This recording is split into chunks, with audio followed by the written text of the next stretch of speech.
Assalamualaikum warahmatullahi wabarakatuh. Selamat pagi sahabat Aquaris maupun sahabat Reaper dimanapun Anda berada.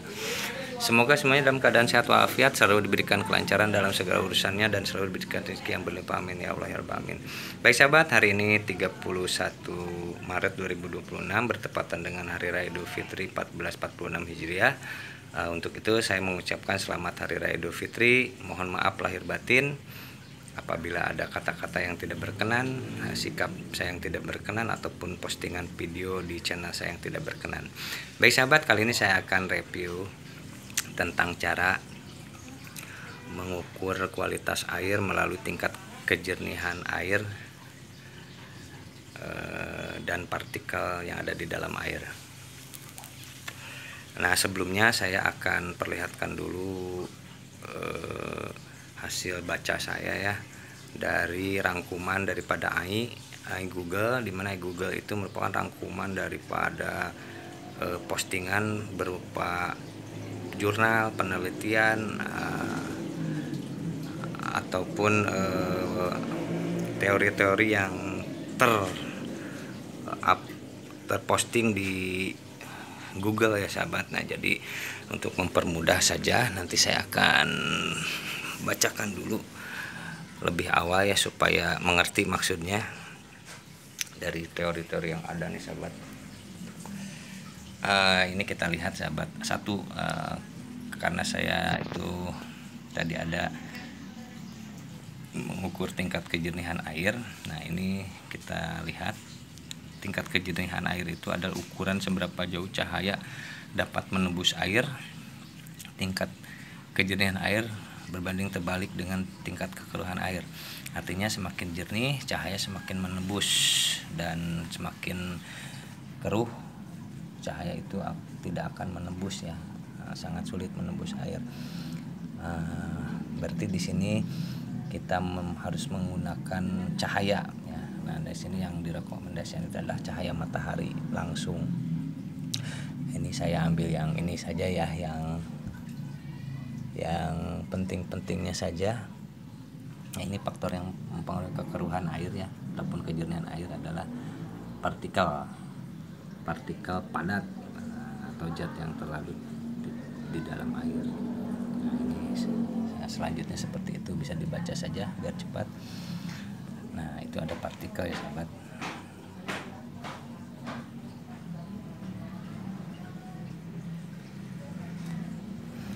Mohon maaf. Nah, kemudian ini ada tingkat kejernihan air, tentunya karena ada tingkat kejernihan air lagi yang rendah.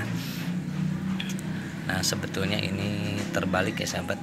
Sepertinya tingkat kejernihan air yang tinggi menandakan adanya konsentrasi alga yang rendah, sedangkan tingkat kejernihan air yang rendah menandakan adanya konsentrasi alga yang tinggi. Nah, ini kata kunci nih sahabat.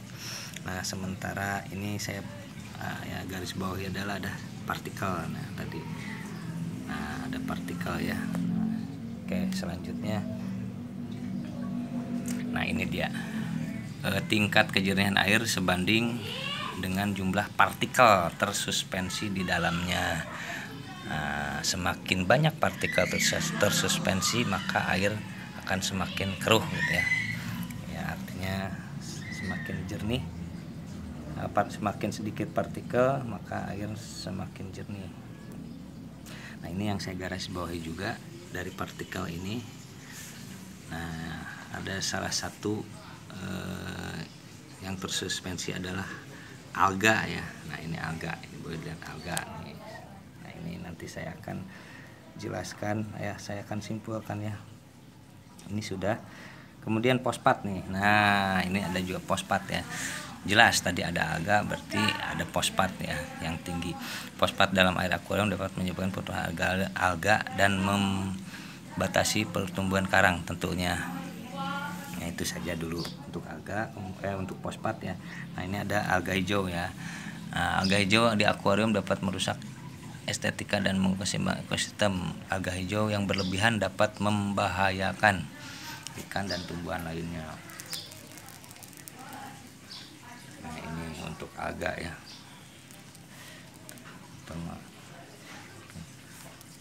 Itu sepertinya sahabat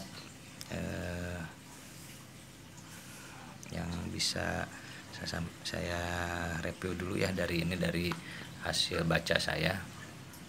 Oh iya, termasuk saya tidak posting juga tadi, sama halnya untuk fosfat itu untuk nitrat juga sama halnya sahabat, itu terlarut dalam partikel ya. Baik sahabat, saya simpulkan dulu dari hasil baca tadi. Jadi artinya begini sahabat, semakin tinggi atau semakin jernih, semakin tinggi tingkat kejernihan akuarium, berarti semakin rendah partikel yang ada di dalam akuarium. Dan semakin rendah partikel yang ada di akuarium menandakan semakin rendah adanya alga di akuarium. Nah, semakin rendah alga akuarium, otomatis fosfat dan nitrat di akuarium kita rendah sahabat. Nah, kemudian tadi digarisbawahi bahwa alga yang berlebihan ya. Nah, di sini boleh dilihat ada dilihat nih, tampak di kaca itu ada lumut-lumut ya, ada lumut-lumut ini. Nah, cuman ini sepertinya tidak berlebihan sahabat, dan ini sudah dimakan oleh ikan botana ya, kebetulan semuanya kan ikan botana. Baik sahabat, kita lihat langsung kejernihan daripada akuarium Sayana ini, dan ini harus nembus langsung oleh cahaya matahari, dan kebetulan rumah saya langsung nembus matahari ya, jadi bisa lihat tingkat kejernihan dan partikel yang ada di dalamnya. Nah,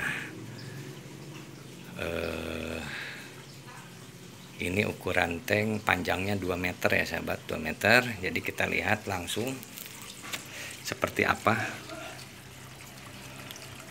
apakah di tank saya ada partikel banyak berlebihan. Nah, ini boleh dilihat untuk partikel. Nah, ini kalau bisa dilihat ya dari video, ini hampir tidak ada sahabat. Ada, cuman kalau dipresentasikan ini nilainya 0,0001% lah sahabat. Ini sangat luar biasa sahabat untuk ukuran tank 2 meter dan kedalaman ini 80 cm ya sahabat. Kemudian ini kalau dilihat ini udah 2 meter ya, 2 meter itu langsung nembus ya, langsung nembus, tidak ada cahaya terpendar ya sahabat. Nah, ini seperti ini sahabat. Nah, insya Allah mudah-mudahan bahwa di tank saya ini menunjukkan kualitas airnya bagus ya, baik ya sahabat. Ini juga ditunjukkan dengan tidak adanya kematian ya sahabat. Nah, jadi sahabat,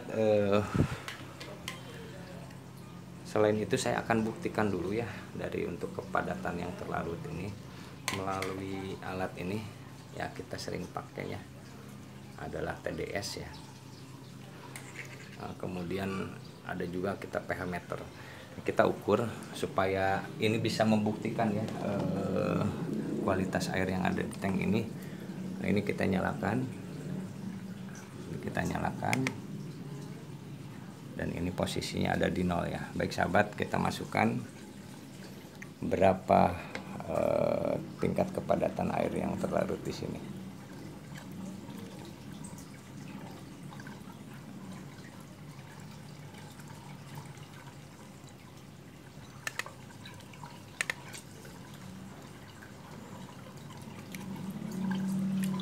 Mohon maaf ini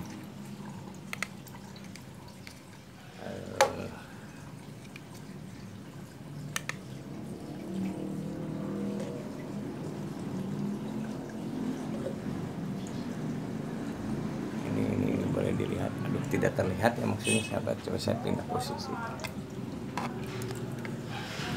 Ini kepadatannya kalau bisa dilihat nih sahabat, ini ada di 019 ya sahabat, 019. Saya hold aja biar kelihatan, ini tidak terlihat mungkin. Nah, terpendar cahaya nih sahabat. Saya freeze aja ya, saya hold. saya hold ini, kalau TDS bisa di hold ya. Nah ini hasilnya, ini ada di 019 sahabat, 019 luar biasa, ini 019 ya. Nah ini 019. Nah boleh dilihat itu untuk tingkat kepadatan ya, alhamdulillah. Nah ini artinya bisa membuktikan tadi bahwa partikel memang hampir tidak ada ya, karena kepadatannya itu rendah ya dari alat TDS. Kemudian untuk pH ya sahabat, ini untuk pH. Nah pH, saya pH meter saya nyalakan dulu.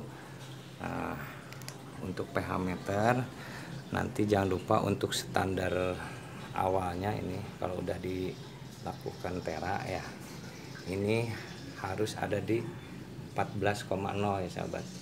Nah kita lihat hasilnya, kita lihat hasil daripada pH ini, maaf. Nah ini, nah mudah-mudahan terbaca nih, ada di 7,7 ya sahabat untuk pH akuarium saya, 7,7. Mohon maaf saya ulang pakai tangan kiri nih ya, ada di 7,7 sama ya, 7,7, 7,6. Nah, kembali menetap di 7,7 sahabat ya.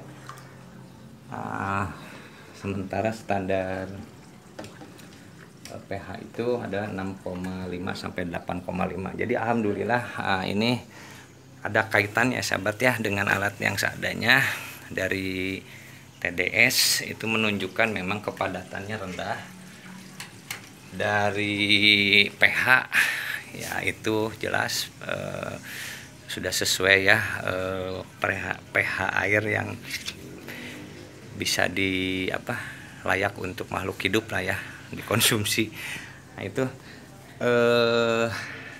dan kaitan dengan TDS meter ini itu dibuktikan dengan tadi partikel yang ada di dalam akuarium itu akuarium ini sangat sedikit ya, sangat sedikit. Nah sehingga menghasilkan air yang sangat jernih sahabat. Nah jadi sahabat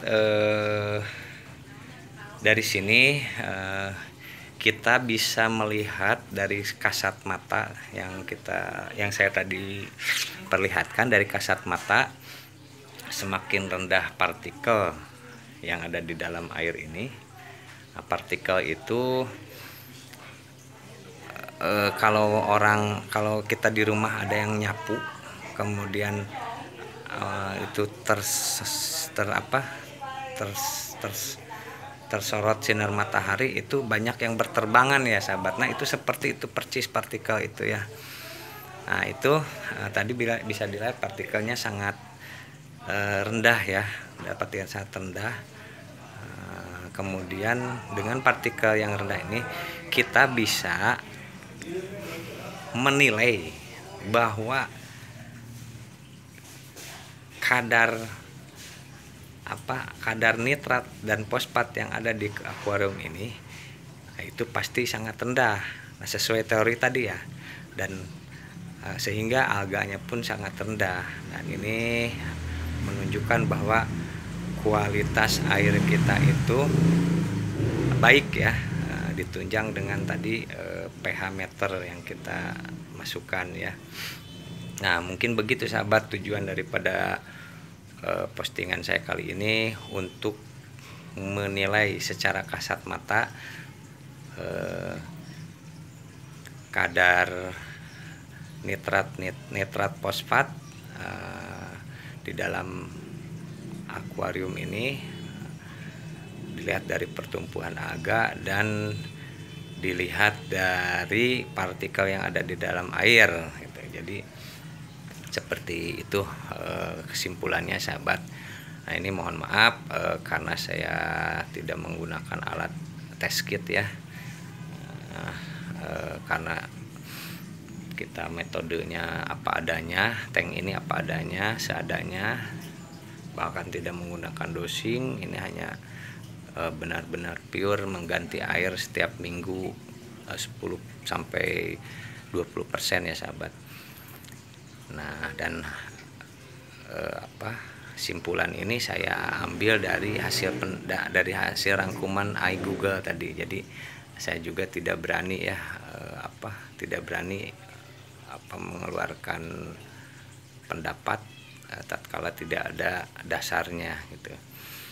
Dan mohon maaf apabila memang ini tidak benar ataupun kurang tepat. Nah, ini mohon maaf apabila ada sahabat Reaper ataupun Aquaris yang ingin menyumbangsihkan saran dan pikirannya, silahkan ditulis di kolom komentar supaya kita bisa sama-sama ya mendapatkan sharing ilmu sahabat.